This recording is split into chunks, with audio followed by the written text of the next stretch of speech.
Hello, and welcome back to the ROKER RAPPORT Extra podcast. I've been away for a few weeks, actually, since our last podcast with Dara McAnthony, I think my last one was. And I left the new boy, Rich, in charge of the gaff for the Accrington game. He was quite lucky. We got a win out of that, 3-1. So, unfortunately, with me back, we might not have as much luck. But hopefully, you'll be pleased to hear I'm back, and I'm sort of raring to go. And since we are speaking before the Sheffield United game, I'm not sure there's all that much to be positive about. But that said, MK make their first visit to the Stadium Light this Sunday. And to speak about all things Milton Keynes, we've got John and Tony from the brilliantly named Sit Down, I Will Steal Your Club. How are you doing, lads? Are you well? Yes, great, mate. Thank you. Yeah, great. Thank you. Good. Nice to hear. I can't say the same, but nonetheless, I'm sure it might be better by Saturday. You never know.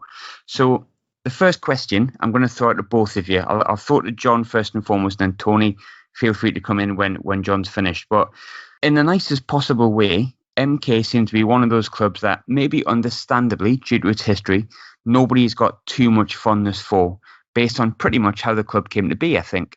So I suppose to you first and foremost, I'll say, John, how did you feel? How does it feel to support Milton Keynes in that sort of where you're at and how people view you, and why do you support them? I couldn't care less what people think about us, if I'm being blunt.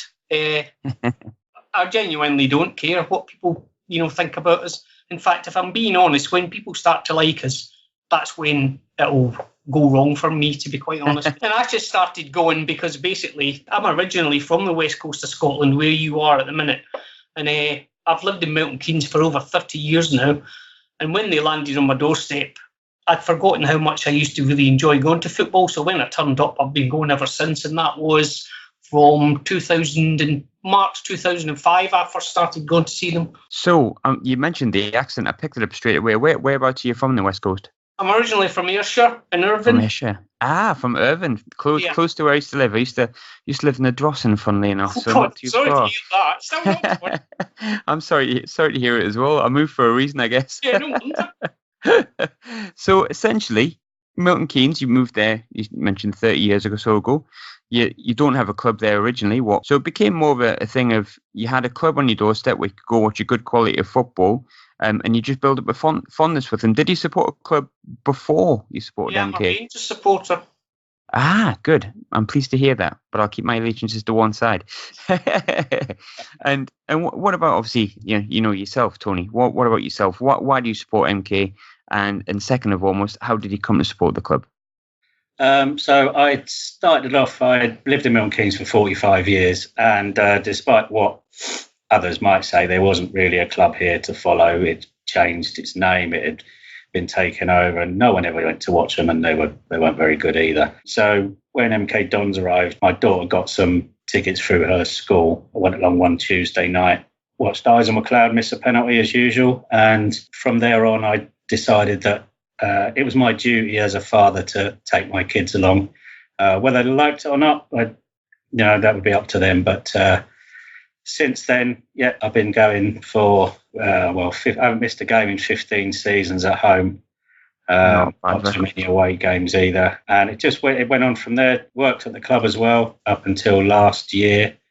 Worked there for 8 years as well. So fully involved, and I had season tickets. I did have clubs I supported when I was younger. Anybody really, and anything that was close. I had a season ticket at Northampton, season ticket at Spurs, went to Wickham a fair bit because they were reasonably close. Couldn't bring myself to go to Luton though, unfortunately. But now the bug bit, and I've been there ever since. That's it. And you were the kit man, if I believe correctly. Is that correct? Yeah, for 4 seasons, so I was kit man, yeah. How do you get yourself involved in that? Because our kit man's immovable. John Cook's been there about 25 million years, I believe. It's incredibly difficult, firstly, to get it. I was asked by the manager at the time, Carl Robinson. I'd been quite friendly with him for a while. The previous kit man who'd been there since day one, he, inverted commas, resigned. Carl came and asked me if I wanted to do it. I turned him down at first because I knew how difficult the job was and how physically demanding and 60, 70-hour weeks. But I said I'd give it a go. And Yeah, 4 seasons down the line, I saw it all: promotion, relegation, beating Man United 4-0. That was one of mine. Losing 6-0 or 5-0. Was it 5-1 to Chelsea? 5-1 Chelsea. So yeah, saw it all, but it's more of a young man's game, or if you can get yourself a couple of assistants, which we didn't really have the budget for, and after relegation, lots of that sort of thing disappeared. So I left halfway through the season, Robbie Nilsson's first full season, because he was a 6-day-a-week man, and it was just too much with kids and grandkids. So went back to ticketing, and then again, after we got relegated, was made redundant. So I'm now just a fan and a podcaster. And that's sometimes the world of, as I'm sort of noticing, these sort of divisions, isn't it? Sometimes dropping down divisions and the players that are playing for the team, you mentioned redundancy there. Sometimes it can be, that's a reality in these divisions. And I think that's something that has been very much new to Sunderland Football Club, actually, especially. But you did also mention during that conversation about a 4-0 win against Manchester United. Now, I wasn't going to bring it up, but I'm going to. So I'll fire this one at you, John. We have a specific striker that might have scored for MK that day that didn't do too bad down your way, who is, for want of a better word, misfiring, shall we say. And he cost us a fair bit of money at this level.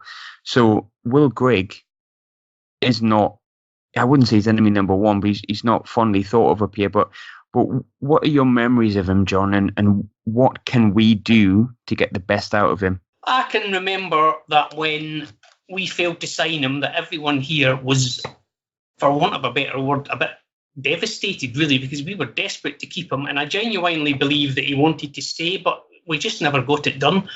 I don't really know how you could get the best out of him. He like that season where we beat them, and that was also the season we got promoted, everything just seemed to click. We had Dele Alli, we had Benik Afobe, we had Will Grigg, we had a fantastic team.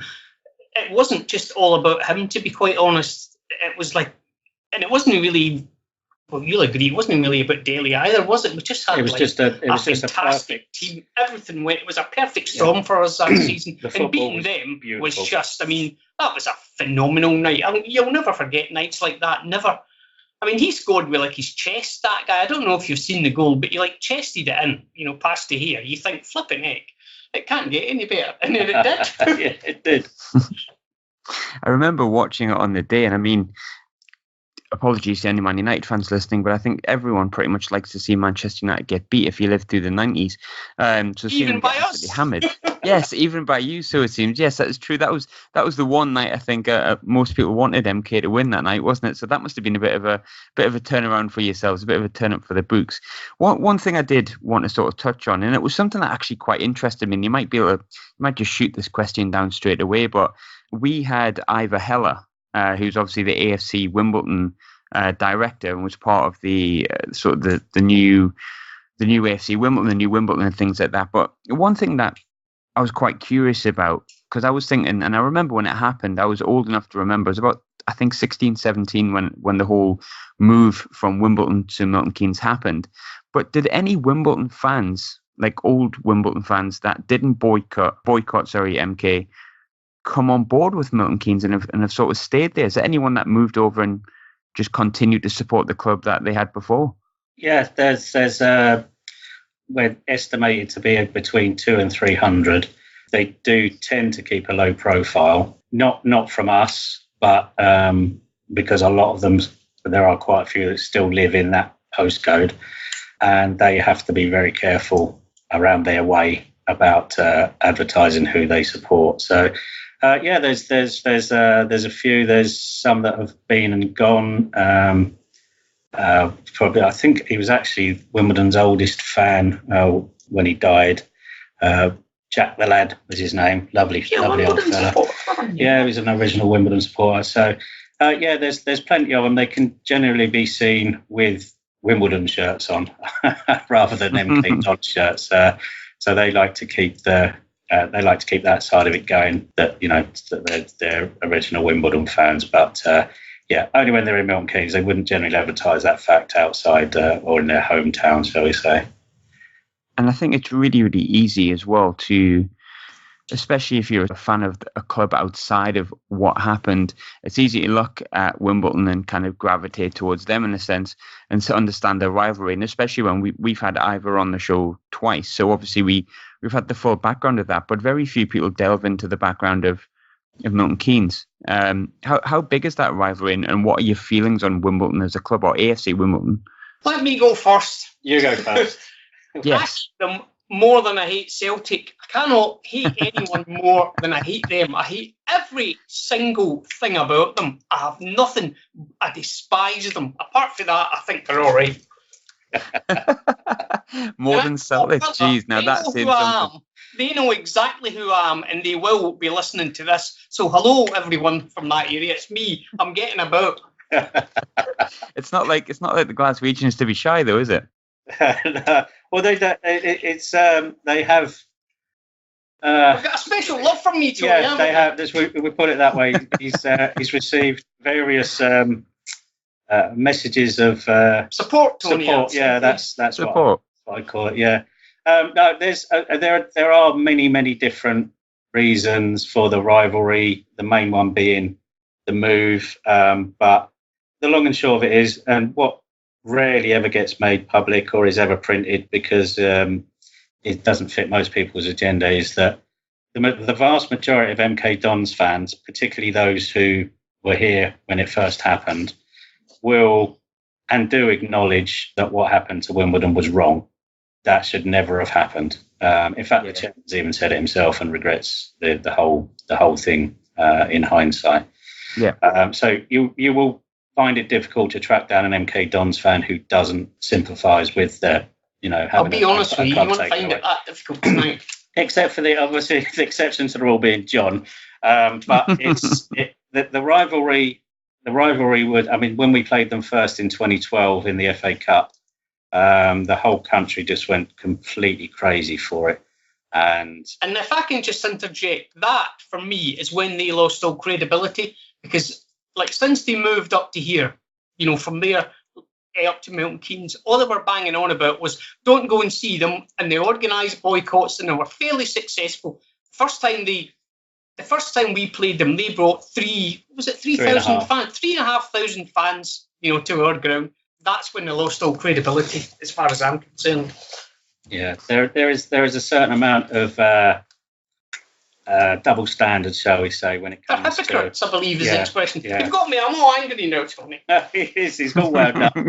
But yeah, it's not about it. I don't think it's definitely not a rivalry in the traditional sense, because they generally they grow organically, or it's a geographical reason. But with us, it's very difficult to avoid.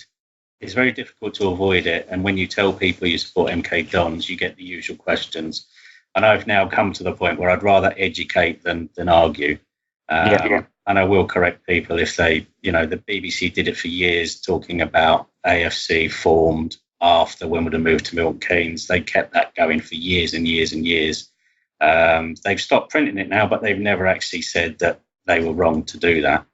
And just the media in general is that there was a Mirror story from a couple of weeks ago, which was, we actually thought, didn't we, Jay? We actually thought it was a parody. We thought it was a parody account, but turns out it was actually the Mirror printed this story. And we've seen all sorts of things. We went the first time I went there. Every game with them away is a bubble game, so you have to travel on the club's supporters coaches. You have to have your tickets hand delivered to you. I was in charge with the coach that picked up in London, and we were the first to arrive at the ground. Have you been to their lovely ground? I haven't been to either, funny enough. The two I've got yet to tick off. I've got Sheffield United as one of mine to tick off on Wednesday, and then we've got Lincoln in a couple of weeks. But my plan is to make one of each this year, yes. Yeah. Well, they where you get dropped off from the coaches, you have to walk through a park area. Park on the left-hand side, housing on the right-hand side. And as we were walking down, we got pelted with bricks and anything they could lay their hands on. Tennis balls, which was very amusing. There's one bounced off one of my mates, and there was a Telegraph photographer, or a photograph that ended up in the Telegraph anyway, of us walking down at that point. That particular journalist off target didn't think it would be of interest to say that as he was taking that photo, we were being pelted with missiles. But there's lots of things that go on that will never be made public. Again, it doesn't fit most people's agenda. We, as a fan base, generally don't care that much about the whole thing, because no matter what we say, no matter what we do, it's a battle we'll never win. Exactly. Never win. Yeah. You're asking us about it now, you know. It's really not worth It's really not worth bothering with and having those conversations with people. As I said, I'd rather educate than argue with them about the facts as they stand and have been perpetuated over the years. No doubt you will get some sort of backlash yourself coming soon. I'm fairly sure of that. We're used to that, don't you worry. It was allegedly my fault that new set of fans after you now. So well, it was allegedly my fault that we got beat with Peterborough a couple of weeks ago, because I dared mention the name Marcus Maddison and why we didn't sign him. You mentioned, obviously we've talked a bit about something I think had to be covered, because I was really interested in the other side of things. Like I say, we've had Ivor on twice, and I love talking to him. I love him as a bloke, but when it comes to having the MKs on side, you haven't got it, and I think it's fair to air that. But in terms of the match on Saturday, the big thing for me is the match. I've looked at obviously how you've been getting on. Obviously, I did a little bit of prediction before the start of the season. I think you'll stay up comfortably, and you're not too far away at the moment from where I thought you would be. But you came up from League Two last season alongside Bury, Tranmere, Lincoln, and are probably one of the teams that have been least talked about in terms of the promoted teams, because obviously Tranmere back in the big time, Bury, well, we all know what unfortunately would happen to Bury, and Lincoln have been, talked of quite a bit. But you've started really fairly well, should we say, and sitting 15th. You've had some huge wins. You've beat Blackpool 3-0 at Blackpool. You beat Lincoln 2-1, which I think is a great result. And you've had 2 derby victories over AFC Wimbledon, one in the Cup, one in the league. But you haven't scored in the last 2 games. So I suppose I'll throw this one to John. How would you assess the opening to your campaign? Exactly as I thought we would be. I've predicted that we'll finish 10th. Oh, that's a 12. Higher than 10th, I'll be astonished. Equally as much, talking about what happened last Saturday, if we were still playing that match now, we wouldn't score. We were up against a goalkeeper and 10 defenders for the whole of that match. And we had a lot of that last year when we were in League Two. But I don't know what to say. The best team we played this year, without a shadow of a doubt, have been Peterborough. They were phenomenal. They were a different level. Yeah, they look good. They look good. I mean, I thought Ipswich were pretty good. We played them last Tuesday, and they started off well, but I mean, the second half, I don't know. We discussed it on our own podcast. Whether they were just, because they had a couple of injuries, so that messed their game plan up. But I mean, even though we lost, we were fairly happy, weren't we, Tony? It felt like a win in some ways. It was a very strange feeling at the end of the game. We'd lost 1-0, but we walked away from it feeling really positive, because we absolutely battered them in the second half, and it couldn't have been any different from the first half. That gives you a little bit of hope. And then Southend come to town, who you've already beaten 4-1 easily, and they score after 3 minutes, and we then spend the next hour and a half basically with the ball, but forgetting to shoot. We set up wrong. I mean, anyone that's listened to our own podcast, we set up wrong on Saturday. We just did, in my opinion. We should have gone 2 up front. We just went for 1, and they just basically sat back for the whole match. It genuinely was like playing against like a goalkeeper and 10 defenders for the whole match. It was, and we had so much of that last year in League Two that it just became really like tedious, didn't it? Well, you must get a lot of that at Sunderland, especially at home, where teams come just to try not to lose. You'd be surprised with Sunderland. It's actually one of the, and anyone listening will probably hopefully agree that the biggest frustration with Sunderland is we're too defensive for the quality we've got in the ranks, and that's one of the big frustrations with Jaguars. But last season, yeah, we had a lot of teams that would come up and sort of shut up shop. A couple of them got steamrolled at the beginning of the season, the likes of Scunthorpe and Rochdale, Gillingham. And there's no surprise they were down the bottom of the league. But there was some teams like Wickham came to the stadium stuck 10 men behind the ball and managed to go in front. And if it wasn't for, I think it was Josh Madger, who obviously went to Bordeaux, equalised late on. But yeah, we had a couple of teams that sat behind the ball. But our problem is we're probably a bit too defensive ourselves. Oh, that surprises me. I would have thought that you would have been in a similar position with 10 men stood in front of you, or 11 men in front of you, trying to break them down for most home games. That's aside from Ipswich and obviously Peterborough, that's pretty much been it. Lincoln had a good go, and we were lucky that day. Shrewsbury and Lincoln very, very lucky to win both of those games. Very, very. Shrewsbury was 1-0, wasn't it? That's another good win because Shrewsbury they're a different animal from what they were last season. They look a little bit better than they did, and they obviously beat, I think, Portsmouth opening day of the season as well, which I know they're struggling at the moment, but Portsmouth will probably rear their ugly head at some point. Yeah. You talked about obviously where I think you would you said 10th, I think I said 12th, but a lot of my reasoning for thinking you'd be quite comfortable was your summer signings. I thought you made some really good summer signings. I looked at your lineup from Saturday, and not all of them were playing, but Harim Boateng, Jordan Bowery from Crewe, Regan Poole came in from Manchester United. Is there any of the new signings that have particularly impressed you? Boateng seems to be popular. He's comfortable on the ball, but he likes time on the ball, and teams have quickly worked that out. Ipswich particularly had 2 men on him straight away as soon as he got the ball. Bowery has been a real disappointment so far.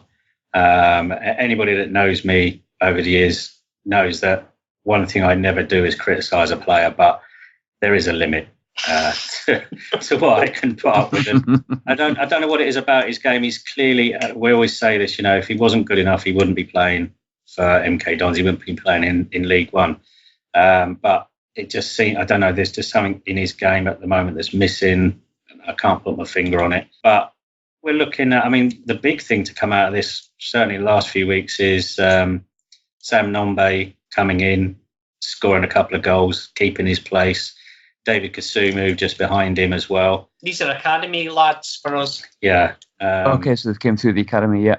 They weren't even first team players when I was kit man. That's how young they are. And I was sizing these lads up for their first shirts 5-6 years ago. So Sam's progression physically has been fantastic. He used to be what I would call lumpy, not particularly tall, big arse. But he's grown a bit, and he's more in proportion, and he's very, very strong, and he absolutely terrified the AFC defenders. They stuck their tallest defender, it must have been 6'2", 6'3", I think. Have you played them? Can I just interject? Have you played Wimbledon yet? We have. We beat them 3-1. Chris Maguire scored a hat-trick. We beat them. It was our last Tuesday night game, wasn't it? No, it was Saturday. Saturday, actually. I was going to say it was our last game, but it was 3-1. Probably our best performance of the season, actually. And with all due respect to Wimbledon, probably the worst team we've come up against this season. They are definitely the worst team we've played, without a shadow of a doubt. And I'm not just saying that because I can't stand them. They're a poor football team. They are. Yeah, there is a close thing between them and Southend. Southend, although they beat us on Saturday, you could, when you look at a team and you just know they're severely lacking in quality. When we were in League Two, you look at teams like Macclesfield, and you're thinking, they will struggle to stay up, and they'll always be down there. They just don't have the quality of player. And the thing is, with AFC, they have got some decent players, but again, the philosophy from their manager seems to be, it's 1987, so let's throw the ball up there and see what happens. He's actually said, get a little bit of that. He said that, He probably did admit that he's a long ball team. He didn't think there's anything wrong with that philosophy. And the good thing about League One these days is there is a lot of football in there. It's gone.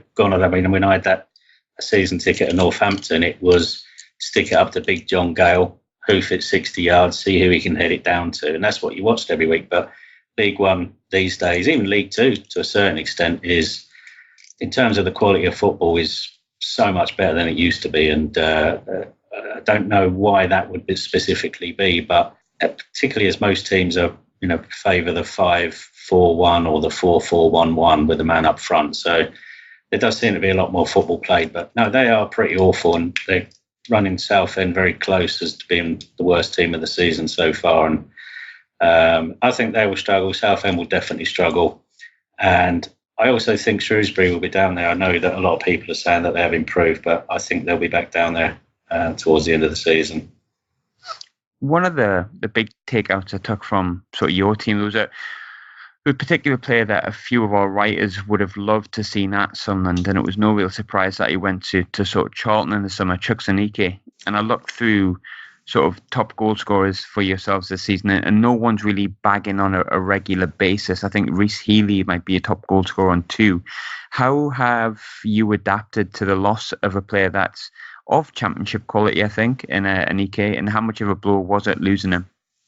We said we were fully expecting him to go last Christmas, and we did say that when he stayed, that was probably our biggest signing. He wasn't our best striker last year, ironically enough, but he went really with everyone's good wishes, I suppose, didn't he, Tony? He went. We were sad to see him go, obviously, because he was a good player, but like I said, we were just grateful that he stayed, after January, sort of thing, really. Chuks is a sort of player who makes things happen. That they're not in training sessions. They're not planned for. I mean, he scored a ridiculous goal last season where he got the ball on the touchline about 60 yards out. Good goal. I've seen that goal. It was just ridiculous, and he was doing that for fun. And if he stays fit like he did with us last season, Charlton could have the signing of the season there by some distance.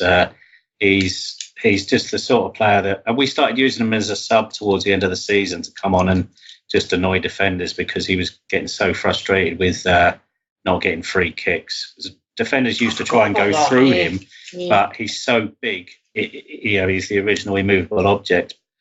So defenders then started falling over, and Chuks, being Chuks, would then get upset, shout at the referees, which is never a good thing. And Macclesfield last year, actually, he was in tears after the game. He just can't comprehend.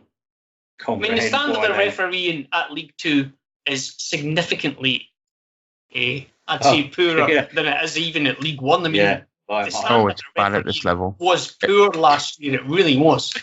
But can I just ask you a quick question? Are you finding it difficult to sign players now?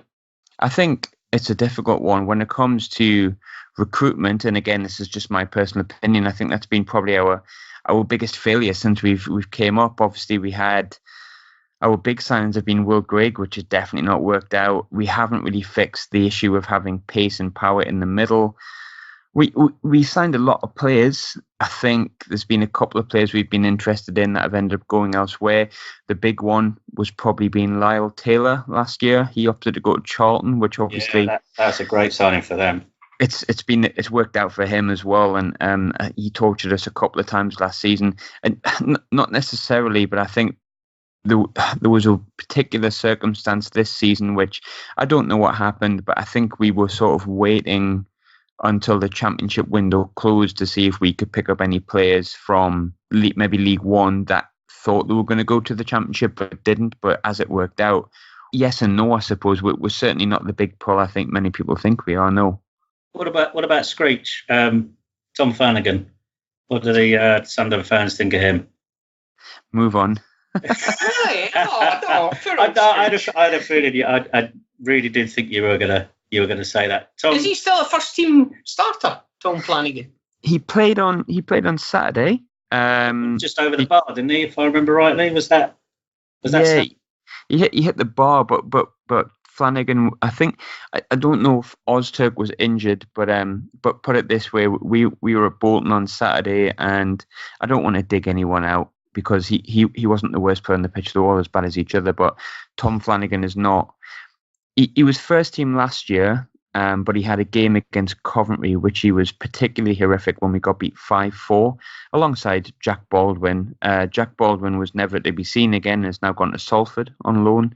Rather surprisingly, whereas Tom Flanagan's flitted in and out. But the best way I can describe Tom Flanagan is he is a centre-half that is not very good at bringing it out from the back and does not have a pass in him, but cannot control his almost inability. To make a mistake. Yeah, like he's always got a mistake in him, and he loves to.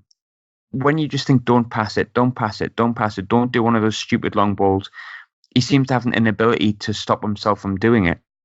The strange thing is, I worked with him for that 4 seasons before he went to Burton, and in training, he's probably one of the most gifted centre backs you'll ever see in terms of ability. And I'm talking the Rio Ferdinand type player, very calm, very collected.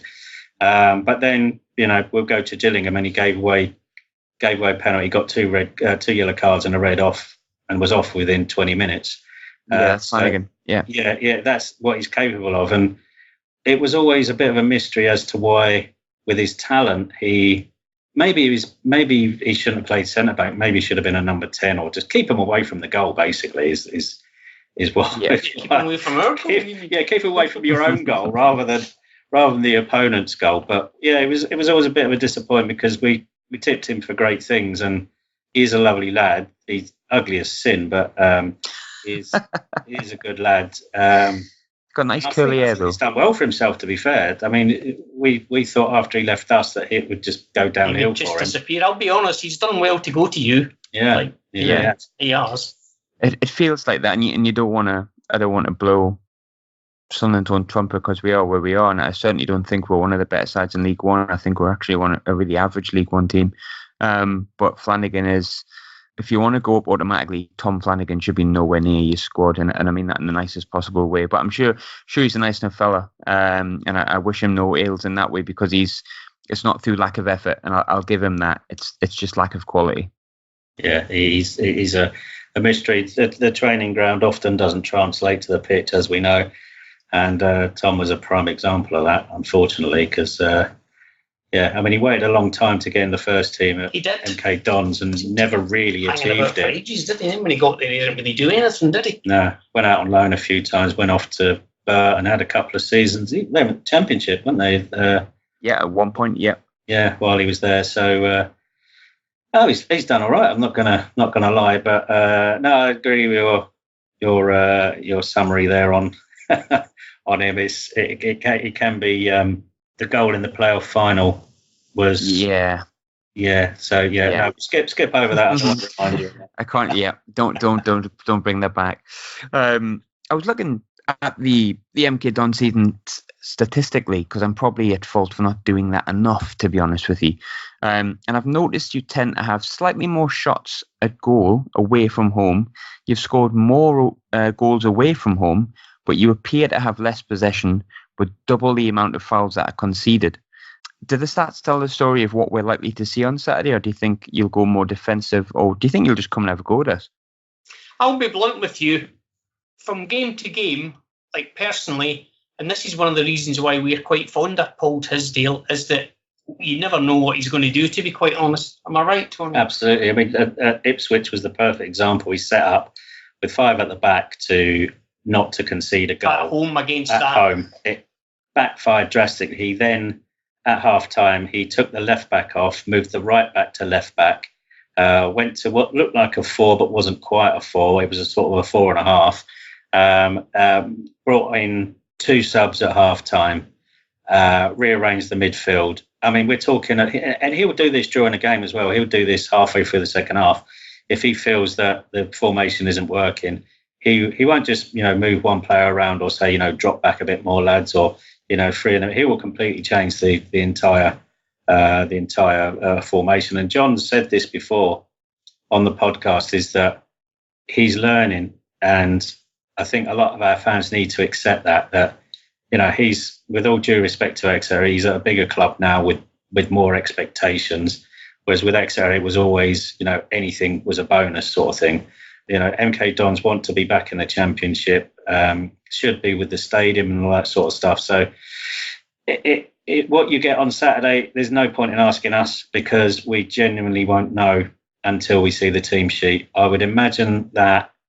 I will say this, every game I've seen us in, even though it was one of them we scored after about 30 seconds, we always start really slowly, I think, and build up. It's not until maybe just after about 10 minutes into the second half, you think, right, here we go. And I'm not joking when I say that. We're very slow starters at the minute. Yeah, we are. And teams have been coming at us early as well. And the high press, as it's known, a lot of teams do that to us. And we have actually got a style of football which has endured other than the Nielsen years, which is to keep it on the floor and play nice football. But going back to the season we got promoted from the Championship, we were on a completely different level there, particularly towards the end of the season. We went to Swindon. We'd come back from Cheltenham races, not the Samir Carruthers Cheltenham races the year before.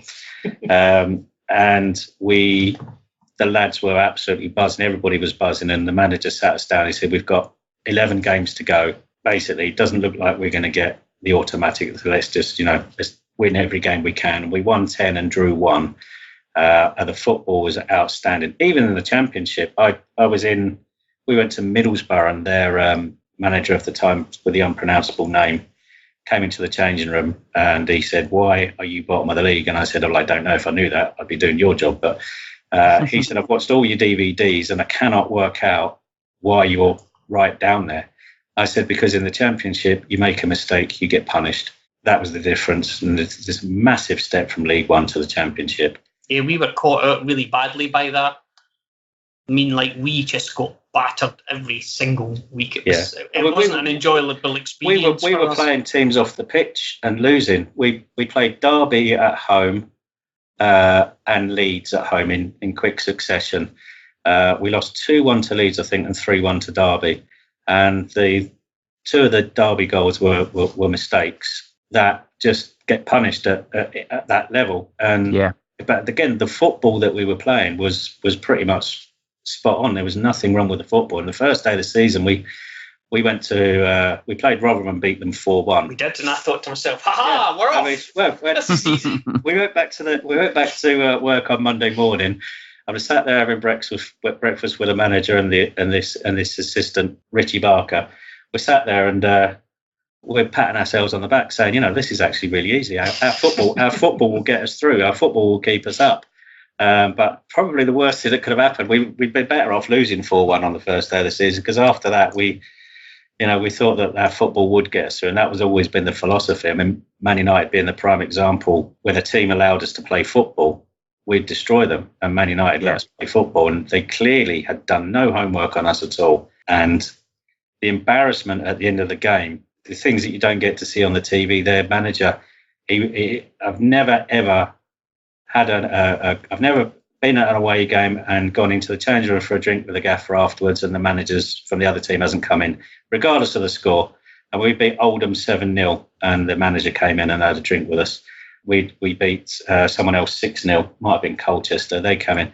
Their manager, Man United manager, refused to come in, and that was just the sheer embarrassment of it all. And we were spectacular at that point. But now it's more, we can be good. Blackpool was a good performance. Yeah, that was a surprise to be fair. But it was a massive surprise because we didn't actually do a huge amount other than score 3 goals, but also stop them scoring. So, you're going to take those every day of the week. But we don't want to be that club that has the odd result to shout about. You want to be up there like yourselves. You want to be right up there if you can be. But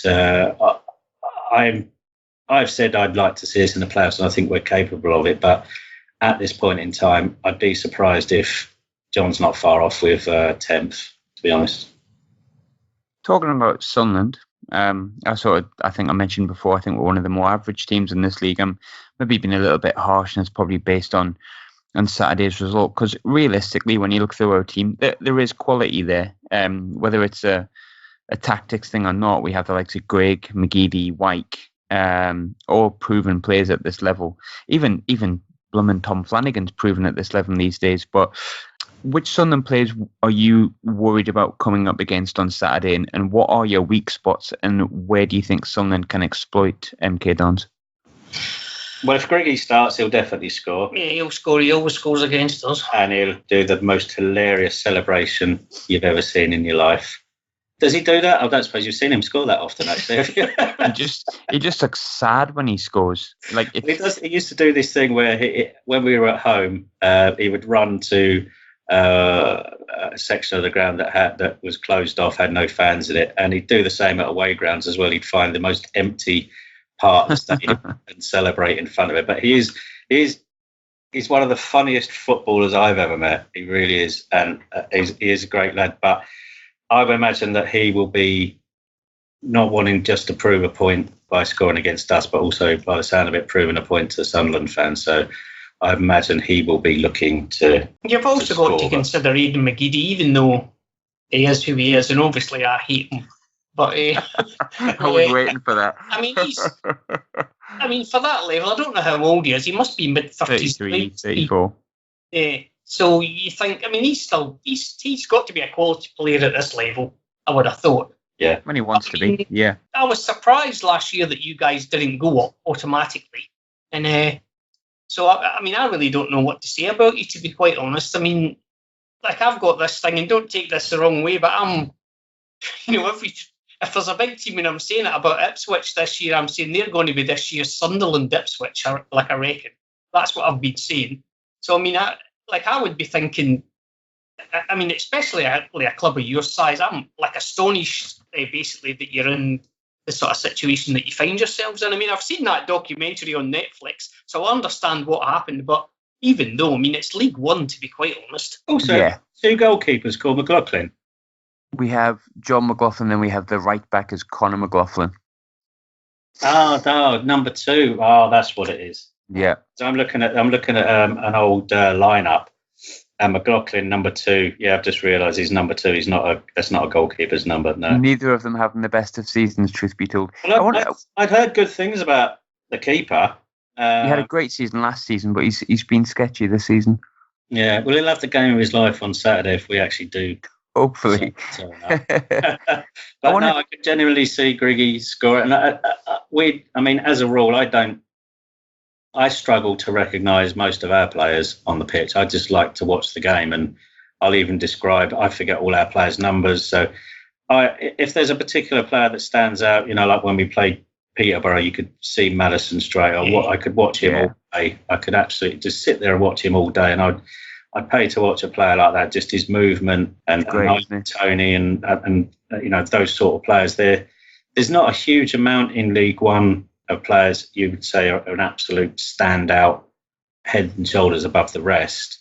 In this league, it's more about trying to be greater than the sum of your parts, and that being that team, that there will be that surprise team at the end of the season who'll be up there and in the playoffs that no one's expecting. And I don't know a lot about other teams' players. I just don't really take that much notice. If I know the name, I'll watch them. But in general, I talk in numbers when I'm watching games. So I mean, when we do the podcast, I'll say, who was it? That number 24, yeah. For Ipswich. I couldn't tell you his name, but I mean, last week when we played them, he was their best player, but I couldn't tell you what his name was. He's number 24. Yeah, it's number 24. And number 7 that we hate from last season. Who? The little fella, yeah. Well, why are you asking me who? We're talking numbers.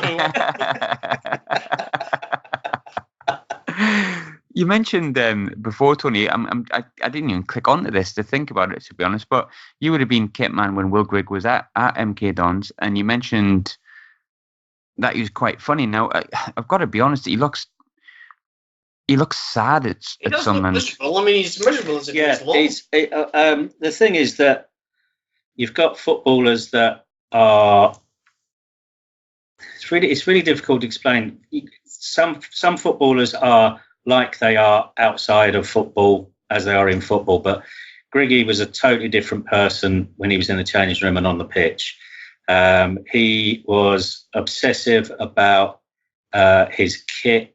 He wore a pair of boots where the sole was falling off, and each game he played, the sole would come apart a little bit more. And I'd run out of super glue, and I tried all sorts of things. And I said, mate, I can't do anything more with these boots. And he said, well, I'm wearing them.